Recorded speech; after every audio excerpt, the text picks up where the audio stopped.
সর্বশেষ প্রাপ্ত খবর নিয়ে আয়নায় এক ঝলক।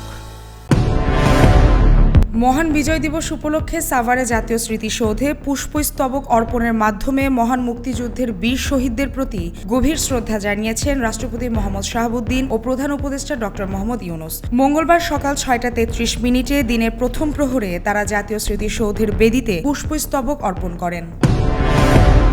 মহান বিজয় দিবসে বীর শহীদদের প্রতি শ্রদ্ধা জানাতে সাভারে জাতীয় স্মৃতিসৌধে নেমেছে সর্বস্তরের মানুষের ঢল। বিনম্র শ্রদ্ধায় জাতির সূর্য সন্তানদের স্মরণ করছেন সর্বস্তরের জনতা। হাতে লাল সবুজের পতাকা আর হৃদয়ে দেশপ্রেম নিয়ে স্মৃতিসৌধে হাজির হন হাজারো মানুষ।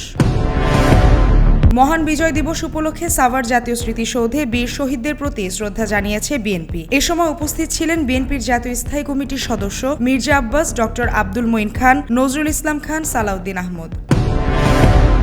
বিজয় দিবসের দিনের প্রথম প্রহরে বর্ণাঢ্য কর্মসূচি পালন করেছে বাংলাদেশ জামায়াতে ইসলামী। দলের আমির ডক্টর শফিকুর রহমানের নেতৃত্বে অনুষ্ঠিত হয়েছে যুব ম্যারাথন।